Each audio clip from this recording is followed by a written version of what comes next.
ਸੋ ਕੱਲ ਨੂੰ ਅਸੀਂ ਜਿਹੜੀ ਮੇਨ ਚੀਜ਼ ਦੇਖਾਂਗੇ, ਅੱਜ ਅਸੀਂ ਇਹ ਦੇਖਿਆ ਕਿ ਉਹ ਲੋਕ ਉੱਥੇ ਬਸੇ, ਕੱਲ ਨੂੰ ਉਹਨਾਂ ਦੀਆਂ ਕਬਰਾਂ ਵੀ ਦਿਖਾਉਣੀਆਂ ਉਹਨਾਂ ਨੇ ਕਿ ਕਿਸ ਤਰ੍ਹਾਂ ਉਹਨਾਂ ਦੀਆਂ ਕਬਰਾਂ ਵੀ ਉੱਥੇ ਉਹਨਾਂ ਨੂੰ ਲੱਭੀਆਂ ਹੈਗੀਆਂ, ਜਿਨ੍ਹਾਂ ਦੇ ਵਿੱਚ ਸਭ ਤੋਂ ਜਿਹੜੀ ਸੁੰਦਰ ਕਬਰ ਆ ਉਹ ਯੂਸਫ ਦੀ ਆ, ਜਿਹੜੀ ਉਹਨਾਂ ਨੂੰ ਲੱਭੀ ਹੈ, ਔਰ ਪਿਰਾਮਿਡ ਸਟਾਈਲ ਦੇ ਵਿੱਚ ਬਣੀ, ਜਿੱਦਾਂ ਦੀ ਇਜਿਪਸ਼ੀਅਨ ਆਫਿਸਰਸ ਦੀਆਂ ਜਿੱਦਾਂ ਕਬਰਾਂ ਬਣਦੀਆਂ ਸੀ, ਜਿੱਦਾਂ ਅਸੀਂ ਵੱਡੇ ਵੱਡੇ ਪਿਰਾਮਿਡ ਦੇਖਦੇ ਹਾਂ, ਪਰ ਵੱਡੇ ਵੱਡੇ ਪਿਰਾਮਿਡਸ ਦੇ ਆਲੇ ਦੁਆਲੇ ਛੋਟੇ ਛੋਟੇ ਪਿਰਾਮਿਡ ਬਹੁਤ ਲੱਭਦੇ ਆ। ਉਹ ਜਿਹੜੇ ਛੋਟੇ ਛੋਟੇ ਪਿਰਾਮਿਡਸ ਆ ਉਹ ਉਹਨਾਂ ਦੇ ਹਾਈ ਪ੍ਰੀਸਟ ਹੁੰਦੇ, ਜਿਹੜੇ ਉਹਨਾਂ ਦੇ ਜਨਰਲਸ ਹੁੰਦੇ ਆ, ਕਰਨਲਸ ਹੁੰਦੇ ਆ ਆਰਮੀ ਦੇ, ਜਿਹੜੇ ਰਾਜਾ ਦੇ ਬਿਲਕੁਲ ਲਾਗੇ ਦੇ ਹੁੰਦੇ ਆ, ਉਹਨਾਂ ਨੂੰ ਉਹਨਾਂ ਦੇ ਵਿੱਚ ਦਫਨਾਇਆ ਹੁੰਦਾ। ਸੋ ਕੱਲ ਨੂੰ ਅਸੀਂ ਉਹਨਾਂ ਚੀਜ਼ਾਂ ਨੂੰ ਵੀ ਦੇਖਾਂਗੇ। ਲੇਕਿਨ ਹੁਣ ਅੱਜ ਦਾ ਦਿਨ ਜਿਹੜਾ ਹੈ ਉਹ ਅਸੀਂ ਇਸ ਵੇਲੇ ਆ ਰਹੇ ਹੈਗੇ ਆ, ਜੈਨੇਸਿਸ ਤੋਂ ਅਸੀਂ ਕੂਚ ਦੇ ਵਿੱਚ ਆ ਰਹੇ ਹਾਂ। ਕੂਚ ਦੇ ਵਿੱਚ ਪਹੁੰਚਣ ਤੋਂ ਪਹਿਲਾਂ ਸਾਨੂੰ ਜਿਹੜੀ ਸਭ ਤੋਂ ਵੱਧ ਜਿਹੜੀ ਵੱਡੀ ਮੇਨ ਚੀਜ਼ ਦਿਖਾਉਣੀ ਉਹਨਾਂ ਨੇ ਦਿਖਾਉਣੀ ਆ ਕਿ ਕਿਸ ਤਰ੍ਹਾਂ ਪ੍ਰਭੂ ਦੇ ਇੱਕ ਵਾਰ ਫੇਰ ਉੱਥੇ ਲੈ ਕੇ ਜਾਣ ਦੇ ਲਈ ਪ੍ਰਭੂ ਨੇ ਯੂਸਫ ਨੂੰ ਚੁਣਿਆ ਸੀ, ਪਰ ਇੱਧਰਲੇ ਪਾਸੇ ਲੈ ਕੇ ਆਉਣ ਦੇ ਲਈ ਪ੍ਰਭੂ ਨੇ ਮੂਸਾ ਨੂੰ ਚੁਣਿਆ। ਸੋ ਹੁਣ ਅਸੀਂ ਲਗਾਤਾਰ ਜਿਹੜੀ ਉਸ ਹਿੱਸੇ ਦੇ ਵਿੱਚ ਆ ਗਏ ਹਾਂ ਕਿ ਅਗਲੀਆਂ 5-4 ਕਿਤਾਬਾਂ ਅਸੀਂ ਲਗਾਤਾਰ ਮੂਸਾ ਦੇ ਬਾਰੇ ਪੜ੍ਹਨਾ। ਮੂਸਾ ਨੂੰ ਪ੍ਰਭੂ ਨੇ ਚੁਣਿਆ, ਮੂਸਾ ਨੂੰ ਪ੍ਰਭੂ ਨੇ ਵੱਖਰਾ ਕੀਤਾ, ਮੂਸਾ ਦੇ ਦੁਆਰਾ ਪ੍ਰਭੂ ਨੇ ਉਹ ਸਾਰੇ ਕੰਮ ਕੀਤੇ ਜਿਸ ਦੇ ਨਾਲ ਆਪਣੇ ਲੋਕਾਂ ਨੂੰ ਉਹ ਬਾਹਰ ਕੱਢ ਕੇ ਲੈ ਕੇ ਗਿਆ। ਫਿਰ ਆਪਣੇ ਲੋਕਾਂ ਨੂੰ ਉਸਨੇ ਜੀਣ ਦਾ ਸਿਧਾਂਤ ਦਿੱਤਾ, ਉਹਨਾਂ ਨੂੰ ਲਾ ਦਿੱਤਾ, ਜਿਹਦੇ ਅਨੁਸਾਰ ਉਹ ਜੀਣ, ਉਹ ਸੱਚਮੁੱਚ ਉਹਨਾਂ ਨੂੰ ਇੱਕ ਕੰਟਰੀ ਇੱਕ ਲੀਡਰ ਦੇ ਕੇ ਔਰ ਉਹਨਾਂ ਨੂੰ ਜੱਜ ਦੇ ਕੇ ਪ੍ਰਭੂ ਉਹਨਾਂ ਨੂੰ ਉੱਥੋਂ ਲੈ ਕੇ ਗਿਆ। ਸੋ ਆਓ ਅਸੀਂ ਅੱਜ ਜਿਸ ਹਿੱਸੇ ਦੇ ਵਿੱਚ ਪਹੁੰਚ ਕੇ ਦੇਖਿਆ ਕੱਲ ਅਸੀਂ ਪਹਿਲਾਂ ਯੂਸਫ ਦੀ ਮੌਤ ਨੂੰ ਦੇਖਾਂਗੇ ਔਰ ਫਿਰ ਅਸੀਂ ਉਸ ਤੋਂ ਬਾਅਦ ਕੂਚ ਦੇ ਪਹਿਲੇ ਭਾਗ ਦੇ ਵਿੱਚ ਆਵਾਂਗੇ। ਸੋ ਜਿਸ ਨੂੰ ਮਿਲ ਜਾਏ ਉਹ ਅਸੀਂ 78 ਪੰਨੇ ਦੇ ਉੱਤੇ ਆ, ਬਿਲਕੁਲ ਐਂਡ ਉਤਪਤ ਦੇ ਐਂਡ ਦੇ ਉੱਤੇ 22 ਤੋਂ ਲੈ ਕੇ ਅਸੀਂ 26 ਆਇਤ ਤੱਕ ਦੇਖਾਂਗੇ। ਯੂਸਫ ਦੀ ਮੌਤ ਮੈਂ ਪੜ੍ਹਦੇ ਹਾਂ ਪਾਸਟਰ ਜੀ। ਹਾਂਜੀ ਹਾਂਜੀ ਹਾਂ, ਜਿਸ ਨੂੰ ਸਾਰਿਆਂ ਨੂੰ ਜੈ ਮਸੀਹ ਦੀ। ਇੱਕ ਨਾਲੇ ਤੁਹਾਨੂੰ ਮੈਂ ਦੱਸਦਾ, ਤੁਸੀਂ ਦੱਸਿਆ ਜਿਹਦੇ ਸੱਪ ਲੜਿਆ ਨਾ, ਉਹ ਇੰਡੀਆ ਕਿੱਥੇ ਹੈ ਜੀ? ਇੰਡੀਆ ਹੈ। ਮੈਂ ਤੁਹਾਨੂੰ ਕਾਰਡ ਭੇਜਿਆ ਆ, ਮੈਂ ਉਹਦੇ ਤੇ ਨਾ ਫੇਸਬੁੱਕ ਤੇ ਦੇਖਿਆ ਸੀ, ਤੁਹਾਨੂੰ ਕਾਰਡ ਭੇਜਿਆ, ਉਹ ਕੋਟਕਪੂਰਾ ਰੋਡ ਤੇ ਆ ਕਿਤੇ, ਪਤਾ ਨਹੀਂ ਕਿੱਥੇ ਆ ਬੰਦਾ, ਉਹ ਦੇਖ ਲਿਓ। ਓਕੇ ਮੈਂ ਦੱਸ ਦੂੰਗਾ ਡੈਡ, ਤੁਸੀਂ ਉਹਨਾਂ ਨੂੰ ਦੱਸ ਦਿਓ। ਅੱਛਾ ਗੋ ਅਹੈਡ। ਚਲੋ ਹਾਂਜੀ, ਯੂਸਫ ਦੀ ਮੌਤ, ਪੰਨਾ ਹੈਗਾ 78। ਸੋ ਯੂਸਫ ਆਪਣੇ ਪਿਤਾ ਦੇ ਟੱਬਰ ਨਾਲ ਮਿਸਰ ਵਿੱਚ ਰਿਹਾ। ਉਸ ਦੀ ਕੁੱਲ ਉਮਰ 110 ਸਾਲ ਸੀ ਜਦੋਂ ਉਹ ਮਰ ਗਿਆ। ਉਸ ਨੇ ਇਫਰਾਇਮ ਦੇ ਪੁੱਤ ਅਤੇ ਪੋਤਰਿਆਂ ਤੱਕ ਆਪਣੀਆਂ ਅੱਖਾਂ ਨਾਲ ਦੇਖੇ। ਮਨਸ਼ਾ ਦੇ ਪੁੱਤਰ ਮਕੀਰ ਦੇ ਬੱਚੇ ਵੀ ਯੂਸਫ ਦੀ ਆਪਣੀ ਗੋਦ ਵਿੱਚ ਪਲੇ। ਉਸਨੇ ਆਪਣੇ ਭਰਾਵਾਂ ਨੂੰ ਕਿਹਾ, ਮੈਂ ਮਰਨ ਵਾਲਾ ਹਾਂ, ਪਰ ਪਰਮੇਸ਼ਰ ਤੁਹਾਡੀ ਸੁੱਧ ਲਵੇਗਾ ਅਤੇ ਤੁਹਾਨੂੰ ਫਿਰ ਇੱਥੋਂ ਉਸ ਧਰਤੀ ਤੇ ਲੈ ਜਾਵੇਗਾ ਜਿਸ ਦੇ ਦੇਣ ਦੀ ਪ੍ਰਤਿਗਿਆ ਉਸਨੇ ਸਾਡੇ ਪੁਰਖਿਆਂ ਅਬਰਾਹਮ, ਇਸਹਾਕ ਅਤੇ ਯਕੂਬ ਨਾਲ ਖਾਧੀ ਸੀ। ਇਹ ਕਹਿ ਕੇ ਉਸਨੇ ਆਪਣੇ ਲੋਕਾਂ ਤੋਂ ਇਹ ਸਹੁੰ ਚੁਕਵਾਈ, ਜਦੋਂ ਪਰਮੇਸ਼ਰ ਤੁਹਾਨੂੰ ਉਸ ਧਰਤੀ ਤੇ ਲੈ ਆਵੇ ਤਾਂ ਤੁਸੀਂ ਮੇਰੀਆਂ ਹੱਡੀਆਂ ਆਪਣੇ ਨਾਲ ਉੱਥੇ ਲੈ ਜਾਣਾ। ਸੋ ਯੂਸਫ 110 ਸਾਲਾਂ ਦਾ ਹੋ ਕੇ ਮਰ ਗਿਆ। ਉਹਨਾਂ ਉਸ ਦੀ ਲਾਸ਼ ਵਿੱਚ ਸੁਗੰਧੀਆਂ ਭਰ ਕੇ ਮਿਸਰ ਵਿੱਚ ਹੀ ਇੱਕ ਸੰਦੂਕ ਵਿੱਚ ਰੱਖ ਦਿੱਤਾ। ਸਾਰਿਆਂ ਨੂੰ ਪੜ੍ਹੇ ਸੁਣੇ ਜਾਣ ਤੇ ਸ਼ੀਸ਼ ਬਰਕਤ ਮਿਲੇ। ਸੋ ਅਸੀਂ ਇੱਥੇ ਦੇਖਦੇ ਪਏ ਹਾਂ ਕਿ ਬੇਸ਼ੱਕ ਉਹ ਉੱਥੇ ਦਾ ਪ੍ਰਾਈਮ ਮਿਨਿਸਟਰ ਆ, ਪਰ ਉਹਦਾ ਧਿਆਨ ਇਸ ਚੀਜ਼ ਦੇ ਉੱਤੇ ਨਹੀਂ ਲੱਗਾ ਆ ਕਿ ਉਹ ਰਾਜੇ ਨੂੰ ਜਾ ਕੇ ਕਹੇ ਕਿ ਹੁਣ ਮੈਂ ਮਰਨ ਵਾਲਾ, ਤੂੰ ਦੇਖ ਮੈਂ ਤੇਰੇ ਲਈ ਕੀ ਕੁਛ ਕੀਤਾ, ਤੂੰ ਹੁਣ ਆਪਣੇ ਜੀਂਦੇ ਜੀ ਮੇਰੇ ਪੁੱਤਰਾਂ ਦੇ ਵਾਸਤੇ ਕੋਈ ਐਸਾ ਕੰਮ ਕਰ ਦੇ ਜਿਹੜਾ ਇਹ ਹਮੇਸ਼ਾ ਇੱਥੇ ਸੁਖੀ ਰਹਿਣ। ਬਾਏ ਦ ਵੇ ਇਜਿਪਟ ਤਾਂ ਉਸ ਵੇਲੇ ਦਾ ਅਮਰੀਕਾ ਆ, land of milk and honey basically तुसीं ਉਹਨੂੰ ਕਹਿ ਸਕਦੇ। ਉਸਨੇ ਇਹ ਕੰਮ ਨਹੀਂ ਕੀਤਾ। ਜਿਸ ਲਈ ਉਹ ਮਰਿਆ ਉਸ ਲਈ ਆਪਣੇ ਭਰਾਵਾਂ ਦੇ ਨਾਲ ਆ, ਔਰ ਉਸ ਵੇਲੇ ਆਪਣੇ ਬੱਚਿਆਂ ਦੇ ਨਾਲ, ਪੋਤਿਆਂ ਦੇ ਨਾਲ ਆ। ਉਹਨਾਂ ਨੂੰ ਦੱਸ ਇੱਕੋ ਚੀਜ਼ ਉਸਨੇ ਕਹੀ ਕਿ ਜਦੋਂ ਪ੍ਰਭੂ ਤੁਹਾਡੀ ਸੁੱਧ ਲਾਏ ਤਾਂ ਇਸ ਚੀਜ਼ ਨੂੰ ਯਾਦ ਰੱਖਣਾ ਕਿ ਜਾਂਦੇ ਹੋਏ ਮੇਰੀਆਂ ਹੱਡੀਆਂ ਇੱਥੋਂ ਜ਼ਰੂਰ ਨਾ ਜਾਣ, ਔਰ ਮੈਨੂੰ ਵਾਅਦੇ ਦੀ ਧਰਤੀ ਤੇ ਜਾ ਕੇ ਤੁਸੀਂ ਦਫਨਾਉਣਾ। ਜਿਹੜੇ ਅੱਖਾਂ ਦੇਖੋ ਕਿੱਥੇ ਲੱਗੀਆਂ ਆ, ਅੱਖਾਂ ਪ੍ਰਭੂ ਦੇ ਨੇਮ ਦੇ ਉੱਤੇ ਲੱਗੀਆਂ ਆ, ਹੋਰ ਕੋਈ ਚੀਜ਼ ਨਹੀਂ। ਬਾਕੀ ਰੋਜ਼ ਦੀ ਜ਼ਿੰਦਗੀ ਆਉਂਦੀ ਹੈ ਜਾਂਦੀ ਆ। ਰੋਜ਼ ਦੀ ਜ਼ਿੰਦਗੀ ਦੇ ਵਿੱਚ ਉਹ ਗੁਲਾਮੀ ਵਿੱਚ ਵੀ ਲੈ ਕੇ ਜਾਂਦਾ, ਭਰਾਵਾਂ ਦੇ ਕੋਲੋਂ ਖੂਹ ਦੇ ਵਿੱਚ ਵੀ ਸੁਟਾਉਂਦਾ, ਗੁਲਾਮੀ ਦੇ ਵਿੱਚ ਵੀ ਲੈ ਕੇ ਜਾਂਦਾ, ਉੱਥੇ ਵੀ ਬਰਕਤ ਦਿੰਦਾ, ਜੇਲ੍ਹ ਵਿੱਚ ਲੈ ਕੇ ਜਾਂਦਾ ਉੱਥੇ ਬਰਕਤ ਦਿੰਦਾ, ਰਾਜੇ ਕੋਲ ਲੈ ਕੇ ਜਾਂਦਾ ਉੱਥੇ ਬਰਕਤ ਦਿੰਦਾ। ਸੋ ਉਸਨੇ ਸਾਰਾ ਕੁਝ ਦੇਖਿਆ, ਪਰ ਉਸਨੇ ਸਾਰੀਆਂ ਚੀਜ਼ਾਂ ਦੇ ਵਿੱਚ ਇੱਕ ਚੀਜ਼ ਜ਼ਰੂਰ ਦੇਖੀ ਕਿ ਪ੍ਰਭੂ ਮੇਰੇ ਨਾਲ ਸੀ। ਉਹ ਮੇਰੇ ਨਾਲ ਨਾਲ ਚੱਲਦਾ ਸੀ। ਮੈਂ ਜਿੱਥੇ ਵੀ ਸੀ ਮੇਰਾ ਪ੍ਰਭੂ ਮੇਰੇ ਨਾਲ ਸੀ। ਜੇ ਦੁੱਖ ਦੇ ਵਿੱਚ ਸੀ ਤਾਂ ਇਹ ਨਹੀਂ ਸੀ ਕਿ ਉਹਨੇ ਮੈਨੂੰ ਛੱਡ ਦਿੱਤਾ, ਉਹਨੇ ਮੈਨੂੰ ਨਹੀਂ ਛੱਡਿਆ। ਉਹਨੇ ਨਹੀਂ, ਮੇਰੇ ਮਨ 'ਚ ਸਵਾਲ ਜ਼ਰੂਰ ਆਇਆ ਕਿ ਤੂੰ ਮੈਨੂੰ ਛੱਡ ਦਿੱਤਾ, ਪਰ ਉਹਨੇ ਨਹੀਂ ਮੈਨੂੰ ਛੱਡਿਆ। ਉਹਨੇ ਸਹੀ ਸਮੇਂ ਤੇ ਮੇਰੇ ਲਈ ਸਭ ਕੁਝ ਕੀਤਾ। ਸੋ ਜੇ ਉਹਨੇ ਸਹੀ ਸਮੇਂ ਤੇ ਮੇਰੇ ਲਈ ਸਭ ਕੁਝ ਕੀਤਾ ਤਾਂ ਫਿਰ ਇਹ ਵੀ ਸੱਚ ਆ ਕਿ ਪ੍ਰਭੂ ਸਾਡੀ ਕੌਮ ਨੂੰ ਇੱਥੋਂ ਕੱਢ ਕੇ ਲੈ ਕੇ ਜਾਏਗਾ। ਔਰ ਜਦ ਉਹ ਤੁਹਾਡੀ ਸੁੱਧ ਲਏ, ਯਾਨੀ ਕਿ ਉਹ ਕਹਿੰਦੇ ਹੋਣਗੇ ਇਹ ਗੱਲਾਂ ਕਿੱਦਾਂ ਦੀਆਂ ਕਰਦਾ ਪਿਆ, ਪ੍ਰਭੂ ਨੇ ਤਾਂ ਆਲਰੇਡੀ ਸਾਡੀ ਸੁੱਧ ਲਈ ਹੋਆ। ਇਜਿਪਟ ਦੀ ਸਭ ਤੋਂ ਬੈਸਟ ਧਰਤੀ ਤੇ ਅਸੀਂ ਜੀਣੇ ਪਏ, ਕਹਿੰਦੇ ਕਹਾਉਂਦੇ ਅਸੀਂ ਘਰਾਂ ਦੇ ਵਿੱਚ ਜੀਣੇ ਪਏ ਆ। ਸਾਡੇ ਭਰਾ ਦਾ ਜਿਹੜਾ ਟੱਬਰ ਆ ਉਹ ਰਾਜਾ ਦੇ ਲਾਗੇ ਦਾ, ਸਾਡੇ ਜਿਹੜੇ ਭਤੀਜੇ ਆ ਉਹ ਰਾਜਕੁਮਾਰਾਂ ਦੇ ਨਾਲ ਪਲੇ, ਐਫਰਾਇਮ ਤੇ ਮਨੱਸਾ ਦੋਨੇ। ਤੇ ਇਹ ਤੋਂ ਜ਼ਿਆਦਾ ਪ੍ਰਭੂ ਸਾਡੀ ਸੁੱਧ ਕੀ ਲੈ ਸਕਦਾ? ਹੁਣ ਤਾਂ ਆਲਰੇਡੀ ਸਾਡੀ ਸੁੱਧ ਲਈ ਹੋਆ। ਅਣਗਿਣਤ ਭੇਡਾਂ, ਅਣਗਿਣਤ ਸਾਡੇ ਕੋਲ ਬੱਕਰੀਆਂ, ਘੋੜੇ, ਗਾਈਆਂ, ਮੱਝਾਂ, ਔਰ ਬਿਜ਼ਨਸ ਸਾਡਾ ਟੌਪ ਤੇ ਆ, ਕਿਉਂਕਿ ਇਜਿਪਟ ਦੇ ਵਿੱਚ ਸਾਰੇ ਲੋਕ ਬਿਜ਼ਨਸ ਕਰਨ ਆਉਂਦੇ ਆ। ਹੋਰ ਉਹਨੇ ਕਿੱਦਾਂ ਦੀ ਸੁੱਧ ਲੈਣੀ ਜੇ ਅਗਰ ਉਹ ਦੁਨਿਆਵੀ ਚੀਜ਼ਾਂ ਨੂੰ ਹੀ ਬਰਕਤ ਸਮਝਦੇ ਹੁੰਦੇ ਤਾਂ। ਪਰ ਦੁਨਿਆਵੀ ਚੀਜ਼ਾਂ ਬਰਕਤ ਨਹੀਂ ਹੁੰਦੀਆਂ। ਦੁਨਿਆਵੀ ਚੀਜ਼ਾਂ ਉਸ ਬਰਕਤ ਦੇ ਕਾਰਨ ਹੁੰਦੀਆਂ। ਦੁਨਿਆਵੀ ਸਾਡੇ ਸੁੱਖ ਉਸ ਬਰਕਤ ਦੇ ਕਾਰਨ ਹੁੰਦੇ ਆ। ਦੁਨਿਆਵੀ ਦੁੱਖ ਜਿਹੜੇ ਹੁੰਦੇ ਆ ਉਹ ਵੀ ਉਸ ਬਰਕਤ ਦੇ ਕਾਰਨ ਹੁੰਦੇ ਆ। ਕਿਉਂਕਿ ਜਿਸ ਲਈ ਸਾਨੂੰ ਇੱਕ ਜਗ੍ਹਾ ਤੋਂ ਨਵੇਂ, ਜਿਸ ਲਈ ਪੁਰਾਣੇ ਤੋਂ ਨਵੇਂ ਜਿਹੜੀ ਪੌੜੀ ਆ ਦੇ ਡੰਡੇ ਤੇ ਪ੍ਰਭੂ ਲੈ ਕੇ ਜਾਂਦਾ, ਤੇ ਜਿਹੜਾ ਗਵਲਾ ਖਾਲੀਪਨ ਹੁੰਦਾ ਨਾ, ਜਿਹੜਾ ਦੋਵਾਂ ਡੰਡਿਆਂ ਦੇ ਵਿੱਚ ਜਿਹੜਾ ਖਾਲੀਪਨ ਹੁੰਦਾ, ਉੱਥੇ ਜ਼ੋਰ ਲਾ ਕੇ ਚੜ੍ਹਨਾ ਪੈਂਦਾ ਹੈ। ਉਹ ਮਹਿਸੂਸ ਹੁੰਦਾ।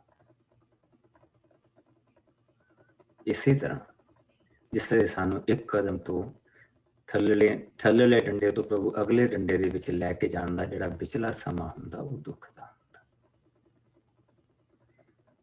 ਪ੍ਰਭੂ ਨੂੰ ਪਤਾ ਸੀ 7 ਸਾਲ ਦਾ ਕਾਲ ਆ ਰਿਹਾ, ਔਰ 7 ਸਾਲ ਉਸ ਤੋਂ ਪਹਿਲਾਂ ਬਹੁਤ ਬਰਕਤ ਆ ਰਹੀ ਆ। ਤਾਂ ਪ੍ਰਭੂ ਨੇ ਜਿਸ ਇਨਸਾਨ ਨੂੰ ਚੁਣਿਆ ਉਸ ਨੂੰ ਦੇਖੋ ਕਿੰਨਿਆਂ ਦੁੱਖਾਂ ਦੇ ਵਿੱਚ ਦੀ ਲੰਘਣਾ ਪਿਆ। ਉਸਦੇ ਬਾਪ ਨੂੰ ਕਿੰਨਿਆਂ ਦੁੱਖਾਂ ਦੇ ਵਿੱਚ ਦੀ ਲੰਘਣਾ ਪਿਆ। ਮਾਂ ਜਿਸ ਦੀ ਮਰ ਚੁੱਕੀ ਆ, ਬਾਪ ਜਿਸ ਦਾ ਬਜ਼ੁਰਗ ਆ,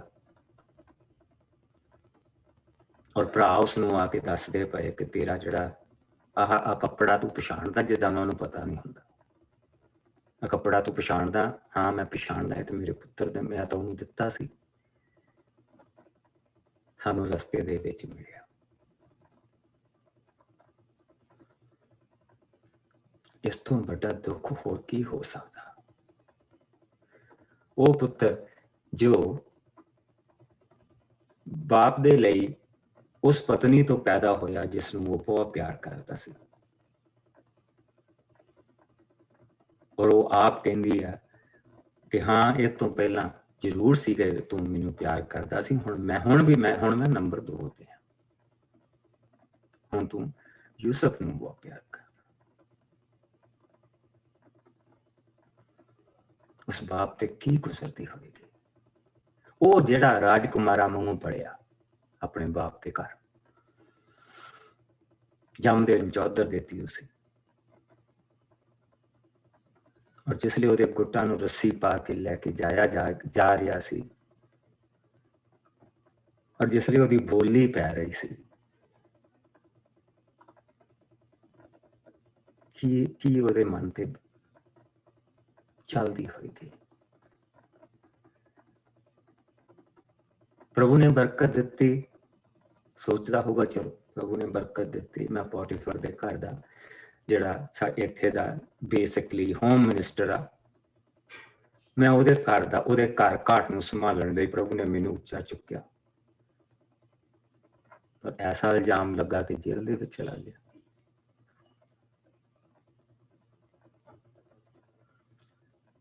ਔਰ ਪ੍ਰਭੂ ਉੱਥੇ ਵੀ ਉਹਦੇ ਨਾਲ ਸੀਗਾ, ਲੇਕਿਨ ਕੀ ਸੋਚਦਾ ਹੋਏਗਾ ਕਿ ਤੂੰ ਮੈਨੂੰ ਇੱਥੇ ਜੇਲ੍ਹ 'ਚ ਸੁੱਟਣ ਦੇ ਲਈ ਲੈ ਕੇ ਆਇਆ।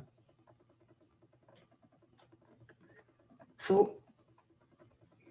ਜਿੱਦਾਂ ਅਸੀਂ ਉਸ ਨੂੰ ਪੌੜੀ ਬਾ ਪੌੜੀ ਚੜ੍ਹਦਾ ਦੇਖਦੇ ਪਏ ਹਾਂ ਕਿ ਇੱਕ ਤੋਂ ਅਗਲੇ ਡੰਡੇ ਦੇ ਵਿੱਚ, ਦੂਜੇ ਤੋਂ ਤੀਜੇ ਡੰਡੇ ਦੇ ਵਿੱਚ, ਤੀਜੇ ਤੋਂ ਚੌਥੇ ਪੈਰ ਦੇ ਵਿੱਚ ਜਿਹੜਾ ਚੜ੍ਹਾਈ ਦਾ ਆ, ਉਹ ਜਿਹੜਾ ਚੜ੍ਹਨਾ ਉਹ ਦੁੱਖ ਦਾ ਸਮਾਂ ਹੁੰਦਾ,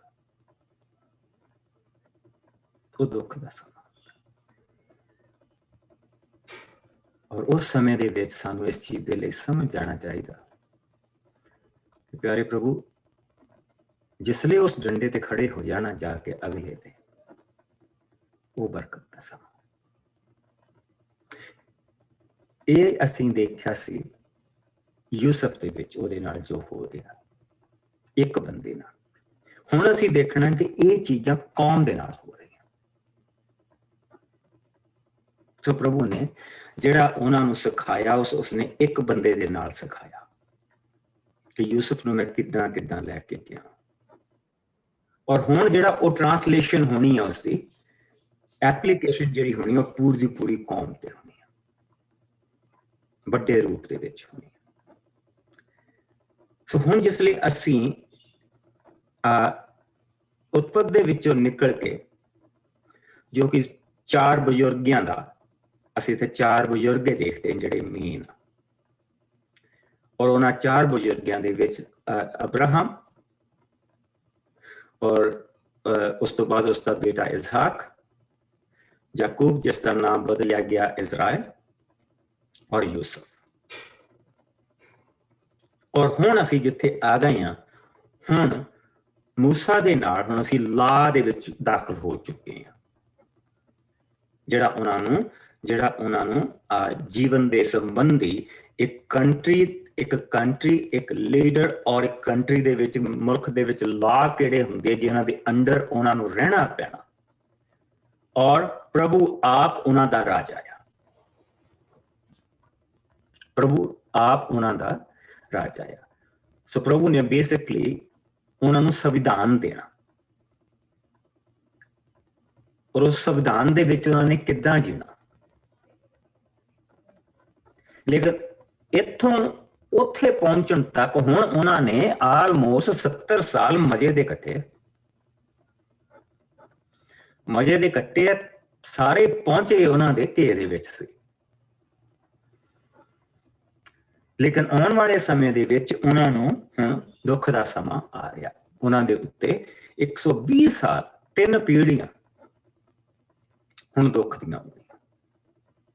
ਅਬਰਾਹਮ ਤੋਂ ਲੈ ਕੇ ਜਦੋਂ ਤੱਕ ਉਹਨਾਂ ਨੇ ਉਸ ਧਰਤੀ ਤੇ ਪਹੁੰਚਣਾ ਆ ਔਰ ਕਬਜ਼ਾ ਕਰਨਾ ਆ, ਪੂਰੇ 430 ਸਾਲ ਬਣਨੇ।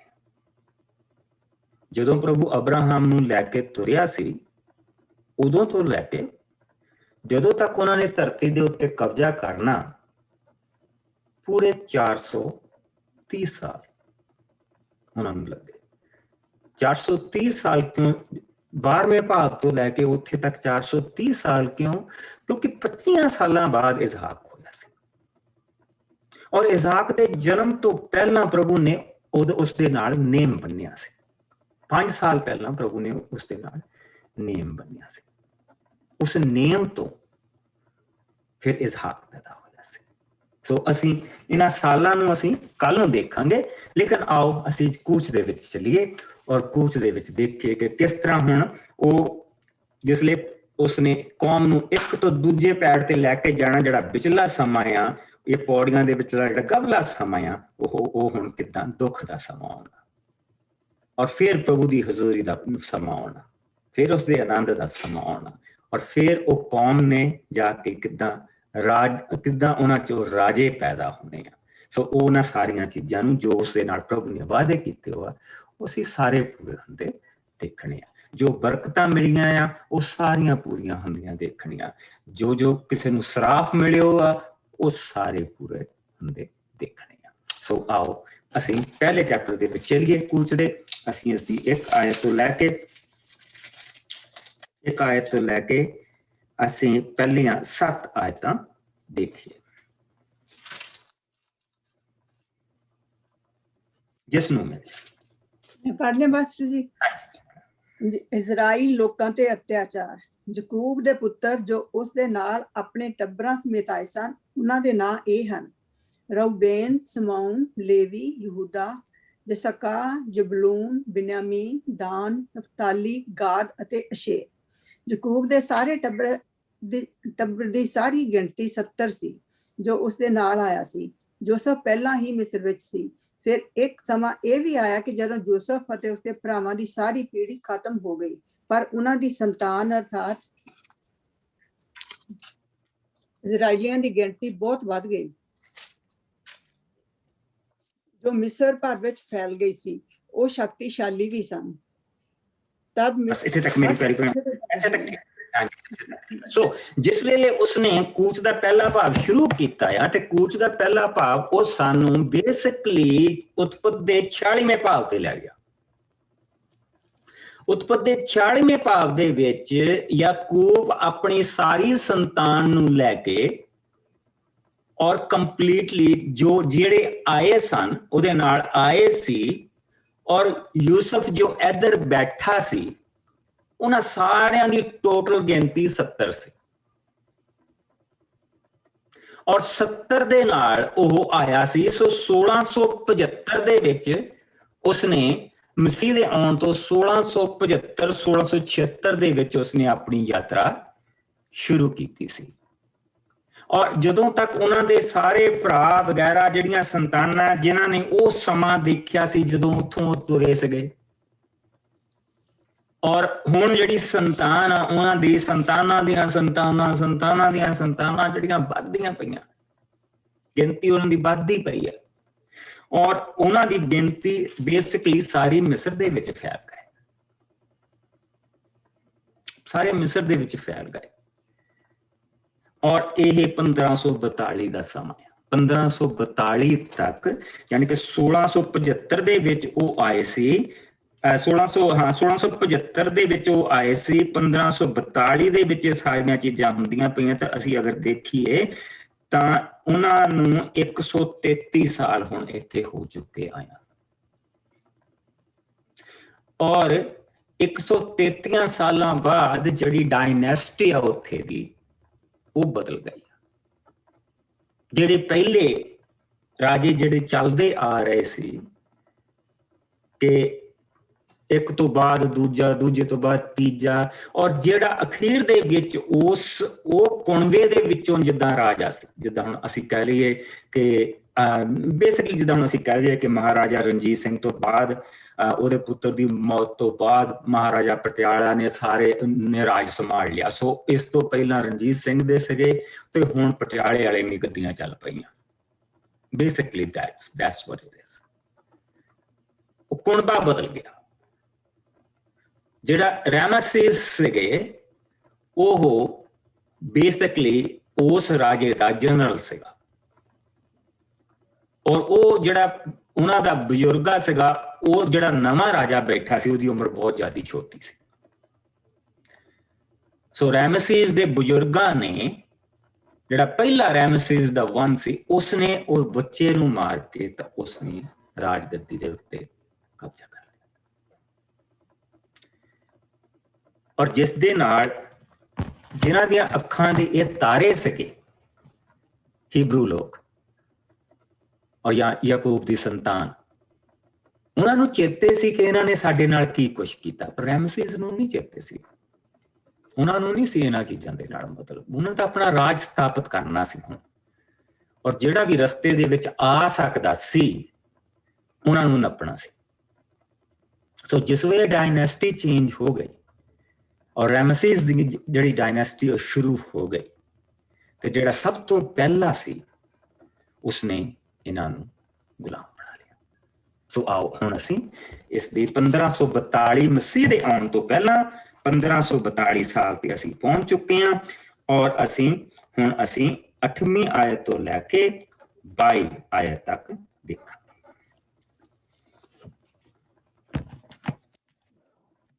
ਜਿਸ ਨੂੰ ਮਿਲ ਜਾਏ। ਤਦ ਮਿਸਰ ਤੇ ਇੱਕ ਨਵਾਂ ਰਾਜਾ ਰਾਜ ਕਰਨ ਲੱਗਾ, ਜੋ ਯੂਸਫ ਨੂੰ ਬਿਲਕੁਲ ਨਹੀਂ ਜਾਣਦਾ ਸੀ।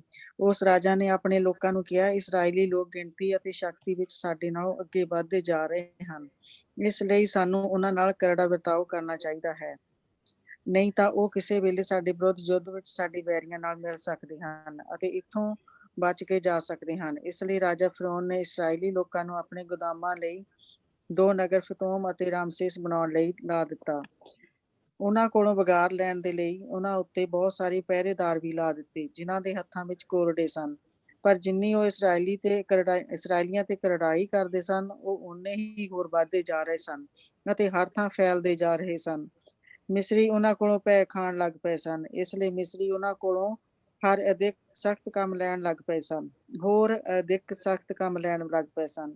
ਇਸ ਤਰ੍ਹਾਂ ਮਿਸਰੀਆਂ ਨੇ ਉਹਨਾਂ ਦਾ ਜਿਉਣਾ ਵੀ ਔਖਾ ਕਰ ਦਿੱਤਾ ਸੀ, ਕਿਉਂਕਿ ਉਹਨਾਂ ਤੋਂ ਹਰ ਕੰਮ ਜਾਣਬੁੱਝ ਕੇ ਸਖਤੀ ਨਾਲ ਲਿਆ ਜਾਂਦਾ ਸੀ।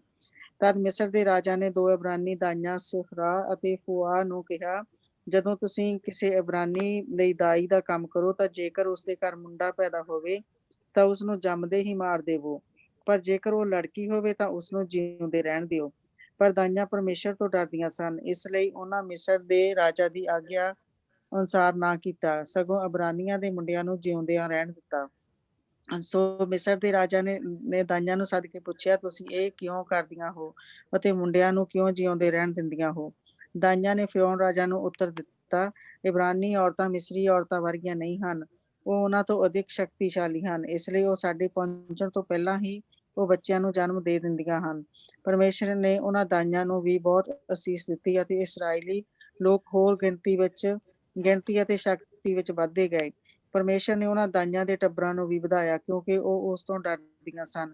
ਤਦ ਫਿਰੌਨ ਰਾਜਾ ਨੇ ਆਪਣੇ ਮਿਸਰੀ ਲੋਕਾਂ ਨੂੰ ਇਹ ਆਗਿਆ ਦਿੱਤੀ, ਇਬਰਾਨੀਆਂ ਦਾ ਹਰ ਨਾਮ ਜਨਮਿਆ ਮੁੰਡਾ ਨੀਲ ਨਦੀ ਵਿੱਚ ਸੁੱਟ ਦਿੱਤਾ ਜਾਵੇ, ਪਰ ਲੜਕੀਆਂ ਨੂੰ ਰੱਖ ਲਿਆ ਜਾਵੇ। ਆਮੀਨ।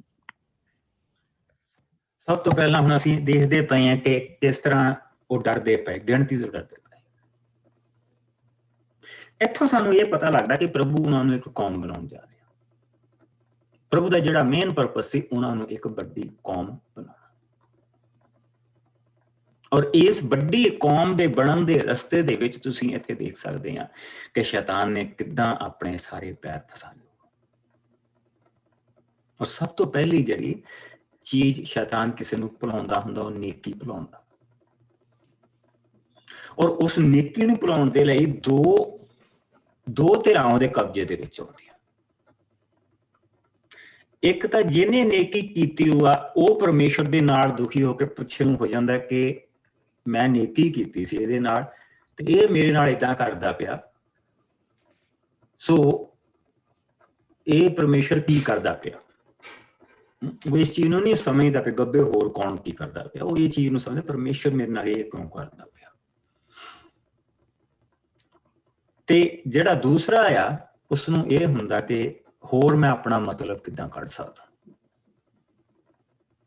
ਸੋ ਉਹਨੇ ਇੱਕ ਤੀਰ ਦੇ ਨਾਲ ਦੋ ਸ਼ਿਕਾਰ ਖੇਲੇ ਔਰ ਦੋਨਾਂ ਨੂੰ ਮੌਤ ਤੇ ਪਹੁੰਚਾਤਾ।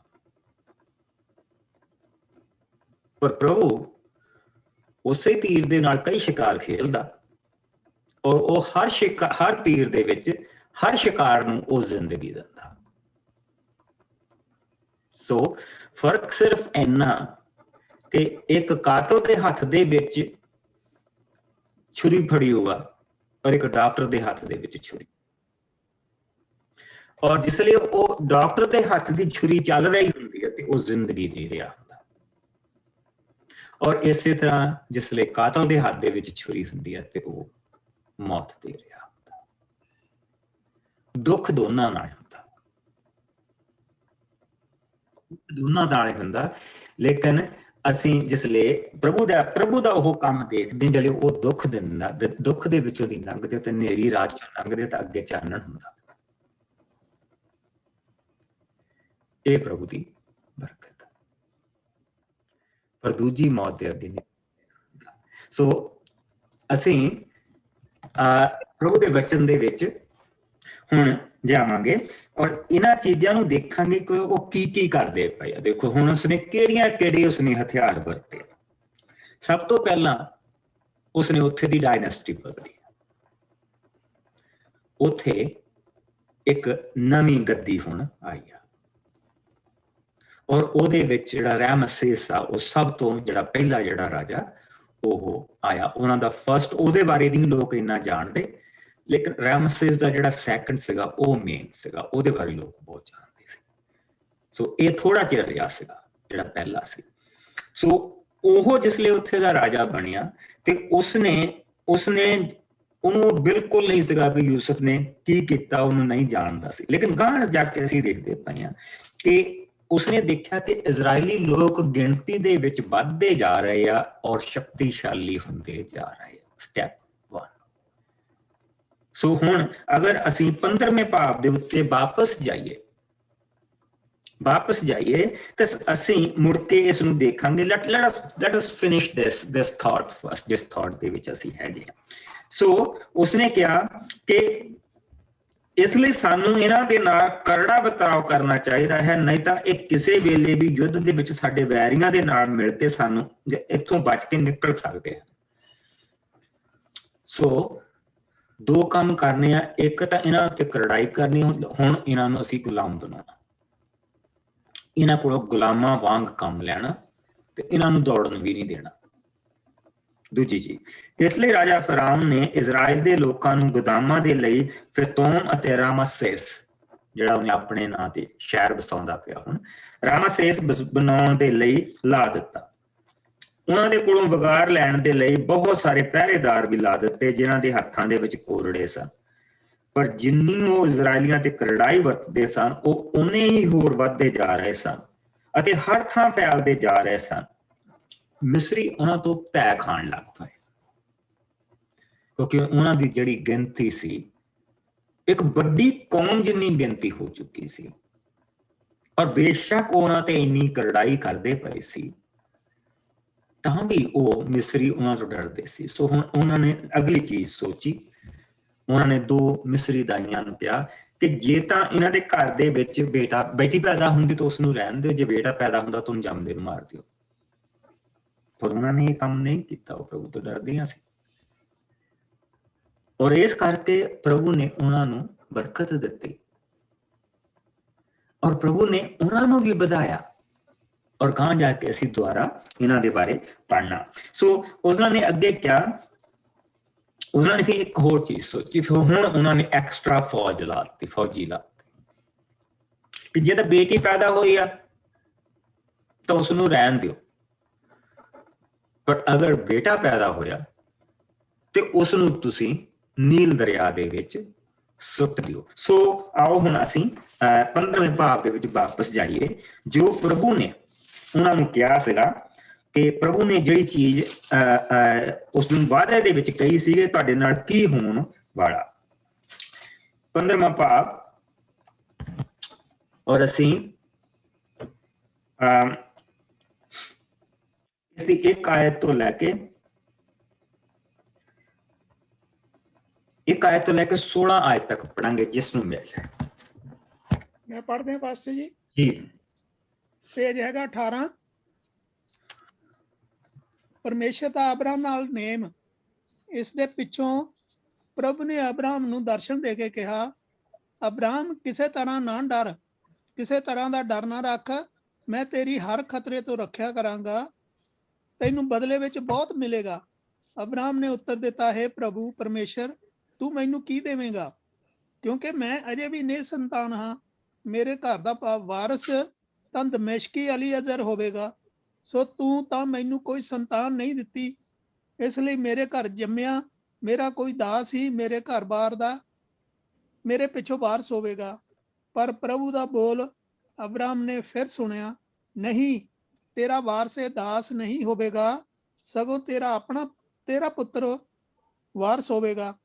ਪ੍ਰਭੂ ਅਬਰਾਮ ਨੂੰ ਬਾਹਰ ਲੈ ਗਿਆ ਅਤੇ ਕਿਹਾ, ਤਾਰਿਆਂ ਦੀ ਗਿਣਤੀ ਕਰ, ਤੇਰੀ ਸੰਤਾਨ ਇਹਨਾਂ ਜਿੰਨੀ ਹੀ ਹੋਵੇਗੀ।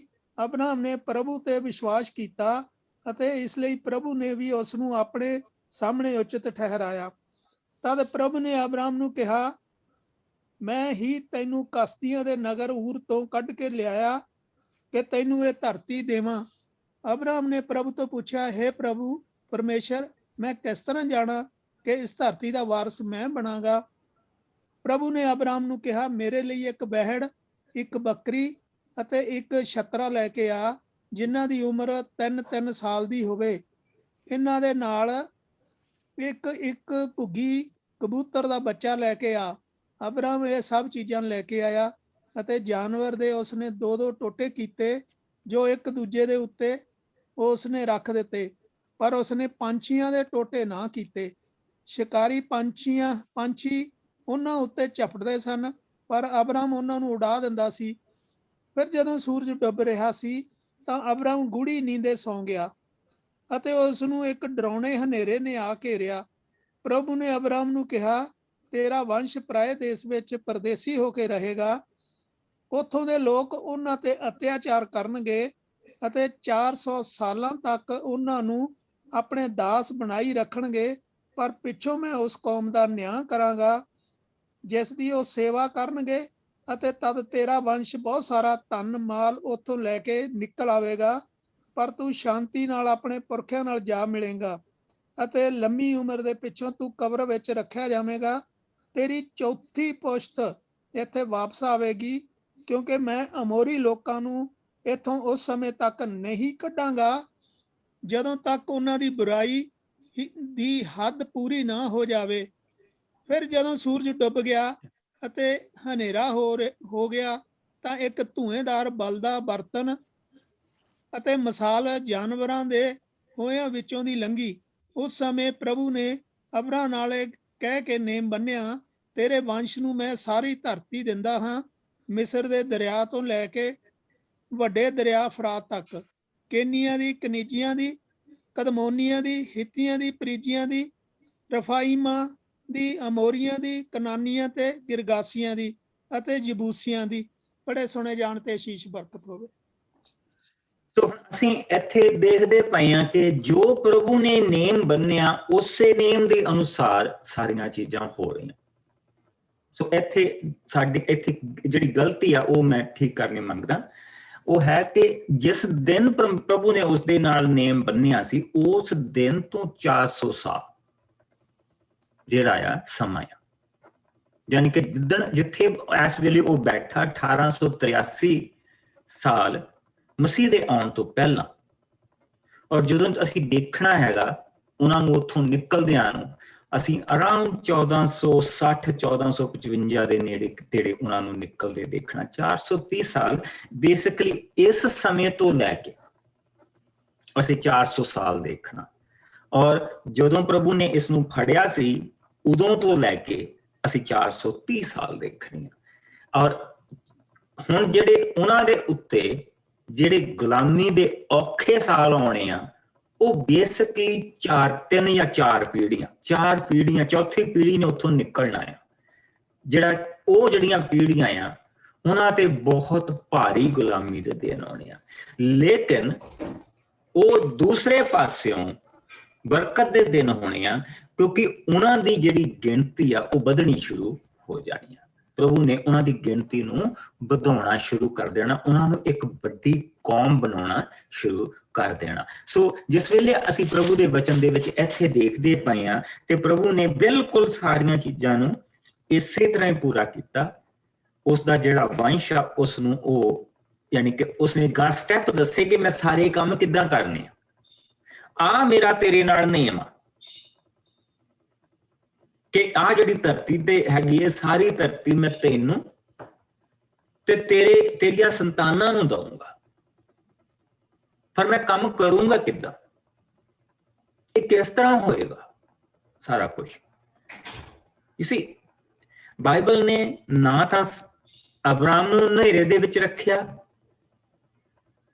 ਇਸ ਵੇਲੇ ਅਬਰਾਮ ਦੀ ਜਿਹੜੀ ਹੈਗੀ ਆ ਉਸ ਨੂੰ ਪਤਾ ਕਿ ਲੂਤ ਜਾ ਚੁੱਕਾ ਆ, ਲੂਤ ਉਸ ਨੂੰ ਪਤਾ ਕਿ ਵਾਪਸ ਮੁੜਨ ਵਾਲਾ ਹੈ ਨਹੀਂ ਹੁਣ, ਔਰ ਉਸ ਨੂੰ ਇਹ ਵੀ ਪਤਾ ਆ ਕਿ ਜੇ ਕੁਛ ਮੇਰੇ ਕੋ ਹੈਗਾ ਉਹ ਦਮਿਸ਼ਕੀ ਜਿਹਦੇ ਨਾਲ ਮੈਂ ਭਲਾਈ ਕੀਤੀ ਸੀ ਉਹ ਹੀ ਹੁਣ ਸੰਭਾਲੂਗਾ ਸਾਰੀਆਂ ਚੀਜ਼ਾਂ।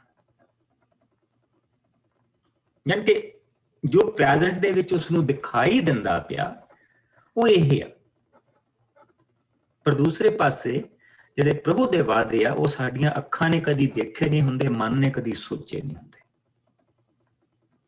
ਜਿਹੜੀਆਂ ਚੀਜ਼ਾਂ ਅੱਖਾਂ ਨੇ ਦੇਖੀਆਂ ਨਹੀਂ, ਕੰਨਾਂ ਨੇ ਸੁਣੀਆਂ ਨਹੀਂ, ਔਰ ਸਾਡੇ ਦਿਮਾਗ ਨੇ ਕਦੀ ਸੋਚੀਆਂ ਨਹੀਂ, ਪ੍ਰਭੂ ਆਪਣੇ ਪਿਆਰ ਕਰਨ ਵਾਲਿਆਂ, ਯਾਨੀ ਕਿ ਇਹ ਨਹੀਂ ਕਿ ਪ੍ਰਭੂ ਪਿਆਰ ਕਰਦਾ, ਪ੍ਰਭੂ ਤਾਂ ਸਾਰਿਆਂ ਨੂੰ ਪਿਆਰ ਕਰਦਾ।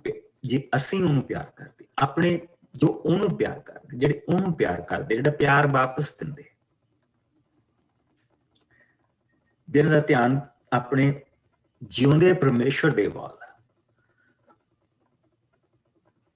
ਜਿਹਨਾਂ ਦੀਆਂ ਅੱਖਾਂ ਸਿਰਫ ਉਹ ਤੇ ਲੱਗੀਆਂ, ਆਪਣੇ ਪਿਆਰ ਕਰਨ ਵਾਲਿਆਂ ਨੂੰ ਉਹ ਸਾਰੀਆਂ ਚੀਜ਼ਾਂ ਉਹ ਦਿੰਦਾ। ਸੋ ਪ੍ਰਭੂ ਨੇ ਦੱਸਿਆ ਕਿ ਜਿਸ ਵੇਲੇ ਉਸਨੇ ਉਸ ਤੇ ਪ੍ਰਭੂ ਤੇ ਭਰੋਸਾ ਕੀਤਾ ਤਾਂ ਉਸਨੇ ਕਿਹਾ ਹਾਂ ਇਹ ਮੈਨੂੰ ਪਿਆਰ ਕਰਦਾ।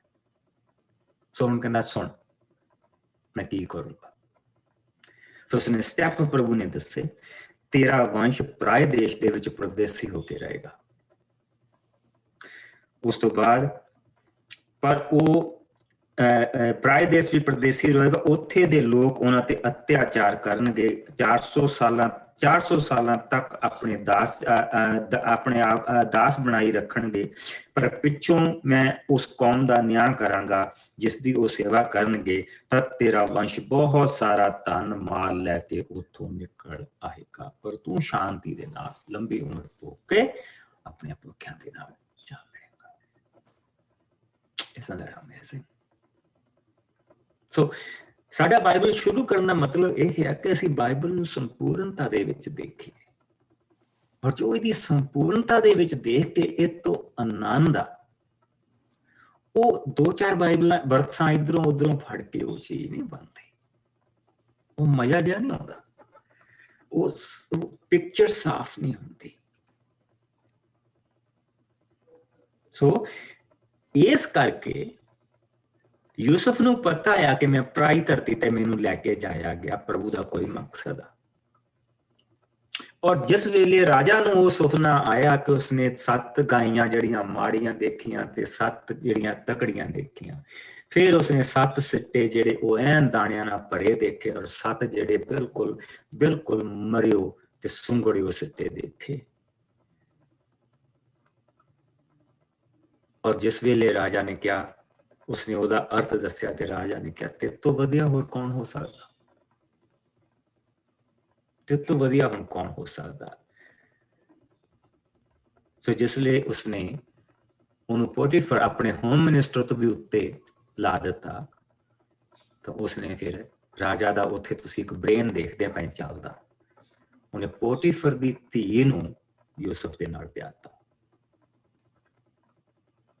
ਸੋ ਹੁਣ ਪੋਟੀਫਰ ਇਸ ਚੀਜ਼ ਤੋਂ ਖੁਸ਼ ਆ ਕਿ ਜਿਹੜੀ ਮੇਰੀ ਧੀ ਆ, ਮੇਰੀ ਧੀ ਇਸ ਦੇਸ਼ ਦੇ ਪ੍ਰਾਈਮ ਮਿਨਿਸਟਰ ਦੀ ਪਤਨੀ ਹੈ। ਸੋ ਉੱਥੇ ਵੀ ਕੋਈ ਫਸਾਦ ਨਹੀਂ ਪਿਆ, ਬਾਕੀ ਦੇ ਜਿੰਨੇ ਆ ਸਭ ਪੋਟੀਫਰ ਤੋਂ ਡਰਦੇ ਆ। ਸੋ ਹੁਣ ਉਹ ਵੀ ਅੱਖ ਨਹੀਂ ਚੁੱਕ ਸਕਦੇ। ਰਾਜਾ ਯਕੀਨ ਕਰਦਾ ਪਿਆ। Isn't that amazing? ਜਦੋਂ ਅਸੀਂ ਇਹਨਾਂ ਚੀਜ਼ਾਂ ਨੂੰ ਦੇਖਦੇ ਹਾਂ, wonderful, wonderful. He's a wonderful God. ਕੀ ਕੁਛ ਉਹਨੇ ਸਾਡੀ ਜ਼ਿੰਦਗੀ ਦੇ ਲਈ ਰੱਖਿਆ ਹੋਏਗਾ, ਕੀ ਕੁਛ ਉਸਨੇ ਮੇਰੀ ਜ਼ਿੰਦਗੀ ਲਈ ਰੱਖਿਆ, ਤੁਹਾਡੀ ਜ਼ਿੰਦਗੀ ਦੇ ਲਈ ਰੱਖਿਆ ਹੋਏਗਾ। ਜਰਾ ਸੋਚ ਕੇ ਦੇਖੋ। ਤੁਹਾਡੇ ਵਿੱਚੋਂ ਕਈ ਪਹਿਲੇ ਆ ਜਿਨ੍ਹਾਂ ਨੂੰ ਪ੍ਰਭੂ ਲੈ ਕੇ ਆਇਆ। ਉਹ ਅਬਰਾਹਮ ਵਾਂਗ ਕੁਝ ਦਿਖਾਈ ਤਾਂ ਨਹੀਂ ਦਿੰਦਾ ਪਿਆ, ਪਰ ਉਹ ਜਿਹੜੀਆਂ ਚੀਜ਼ਾਂ ਦੇ ਲਈ ਲੈ ਕੇ ਆਇਆ ਉਹ ਸਾਰੀਆਂ ਉੱਥੇ ਆ। ਕੀ ਕਰੇਗਾ ਸਾਡੀਆਂ ਸੰਤਾਨਾਂ ਨਾਲ ਆਉਣ ਵਾਲੇ ਸਮੇਂ ਦੇ ਵਿੱਚ? ਕਿੱਦਾਂ ਉਹਨਾਂ ਨੂੰ ਵਧਾਏਗਾ, ਕਿੱਦਾਂ ਇਹਨਾਂ ਨੂੰ ਬਣਾਏਗਾ? Just think about it. So ਕਿਉਂ ਨਾ ਅਸੀਂ ਆਪਣੀ ਨਜ਼ਰ ਆਪਣੇ ਪ੍ਰਭੂ ਤੇ ਲਾ ਕੇ ਰੱਖੀਏ। ਕਿਉਂ ਨਾ ਅਸੀਂ ਆਪਣੀਆਂ ਨਜ਼ਰ ਉਹਨਾਂ ਆਇਤਾਂ ਤੇ ਨਾ ਲਾਈਏ ਕਿ ਮੰਗੋ ਤੁਹਾਨੂੰ ਦਿੱਤਾ ਜਾਏਗਾ, ਫਿਰ ਅਸੀਂ ਕਹੇ ਤੂੰ ਦਿੱਤਾ ਕਿਉਂ ਨਹੀਂ, ਪਰ ਉਹ ਨੇਮ ਦੇ ਉੱਤੇ ਆਪਣੀ ਨਜ਼ਰ ਲਾਈਏ, ਜਿਹੜਾ ਨੇਮ ਉਹਨੇ ਸਾਡੇ ਨਾਲ ਬੰਨਿਆ ਹੈ। ਤੁਹਾਡਾ ਦਿਲ ਨਾ ਘਬਰਾਏ, ਉਹ ਘਰ ਦਾ ਨੇਮ ਜਿਹੜਾ ਸਾਨੂੰ ਨਹੀਂ ਦਿੱਤਾ।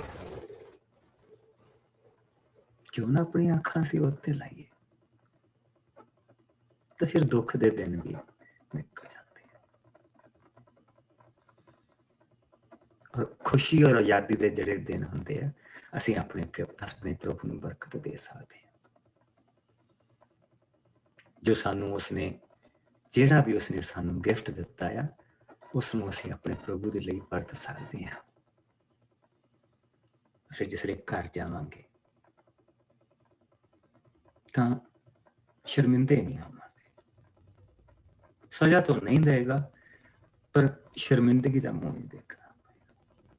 ਮਨ ਦੇ ਵਿੱਚ ਇੱਕ ਚੈਨ ਹੋਊਗੀ, ਪ੍ਰਭੂ ਜੋ ਤੂੰ ਮੈਨੂੰ ਦਿੱਤਾ ਮੈਂ ਤੇਰੇ ਲਈ ਵਰਤਿਆ, ਮੈਂ ਤੈਨੂੰ ਬਰਕਤ ਦਿੱਤੀ, ਤੂੰ ਮੈਨੂੰ ਬਰਕਤ ਦਿੱਤੀ, ਮੈਂ ਤੈਨੂੰ ਬਰਕਤ ਦਿੱਤੀ, ਤੂੰ ਮੈਨੂੰ ਪਿਆਰ ਕੀਤਾ, ਮੈਂ ਤੈਨੂੰ ਪਿਆਰ ਕੀਤਾ। ਬਾਕੀ ਗੱਲ ਰੱਖੇ। ਲੈਟਸ ਪ੍ਰੇ। ਪ੍ਰਭੂ ਜੀ ਤੇਰਾ ਬਹੁਤ ਸ਼ੁਕਰ ਕਰਦੇ ਹਾਂ, ਤੇਰਾ ਤੂੰ ਸੱਚਮੁੱਚ ਸਾਡਾ ਦਿਆਲੂ ਕਿਰਪਾਲੂ ਪਰਮੇਸ਼ਰ। ਪਿਆਰੇ ਪ੍ਰਭੂ, ਧਰਤੀ ਦੀਆਂ ਨੀਹਾਂ ਰੱਖਣ ਤੋਂ ਪਹਿਲਾਂ ਤੂੰ ਸਾਨੂੰ ਚੁਣਿਆ ਔਰ ਵੱਖਰੇ ਕੀਤਾ ਕਿ ਅਸੀਂ ਫਲਦਾਇਕ ਹੋਈਏ, ਤੇਰੇ ਲਈ ਫਲ ਪੈਦਾ ਕਰੀਏ, ਤਾਂ ਕਿ ਤੇਰੀ ਖੁਸ਼ੀ ਸਾਡੇ ਵਿੱਚ ਪੂਰੀ ਹੋਵੇ, ਤੇਰੀ ਸ਼ਾਂਤੀ ਸਾਡੇ ਵਿੱਚ ਆਵੇ, ਤੇਰਾ ਆਰਾਮ ਸਾਨੂੰ ਮਿਲੇ, ਤੇਰੀ ਬਰਕਤ, ਤੇਰੀ ਮੁਕਤੀ, ਤੇਰੀ ਸ਼ਕਤੀ ਸਾਨੂੰ ਪ੍ਰਾਪਤ। ਪਿਆਰੇ ਪ੍ਰਭੂ, ਇੱਕ ਵਾਰ ਫਿਰ ਅਸੀਂ ਆਪਣੇ ਭਰਾ ਹਿੰਦ ਨੂੰ ਤੇਰੇ ਚਰਨਾਂ ਦੇ ਵਿੱਚ ਲੈ ਕੇ ਆਉਂਦੇ ਹਾਂ। ਖੁਦਾਵੰਦ, ਸਾਨੂੰ ਇਸ ਵੇਲੇ ਉਸਦੀ ਹਾਲਤ ਦਾ ਪਤਾ ਨਹੀਂ, ਪਰ ਪ੍ਰਭੂ ਜੀ ਅਸੀਂ ਇਹ ਤੇਰੇ ਚਰਨਾਂ ਦੇ ਵਿੱਚ ਦੁਆ ਕਰਦੇ ਹਾਂ ਖੁਦਾਵੰਦ ਕਿ ਤੂੰ ਸਾਡੇ ਭਰਾ ਨੂੰ ਆਪਣੇ ਹੱਥ ਦੇ ਨਾਲ ਛੂ ਔਰ ਤੰਦਰੁਸਤੀ ਦਾ ਦਾਨ ਦੇ। ਇਹ ਉਸਦੀ ਜ਼ਿੰਦਗੀ ਦਾ ਇੱਕ ਨਵਾਂ ਮੋੜ ਹੋਏ ਪ੍ਰਭੂ ਜੀ, ਇੱਕ ਨਵੀਂ ਜ਼ਿੰਦਗੀ ਦੇ ਨਾਲ ਪ੍ਰਭੂ ਜੀ ਇੱਕ ਨਵਾਂ ਪਨ ਵੀ ਤੇਰੇ ਬੰਦੇ ਦੇ ਵਿੱਚ ਆਏ।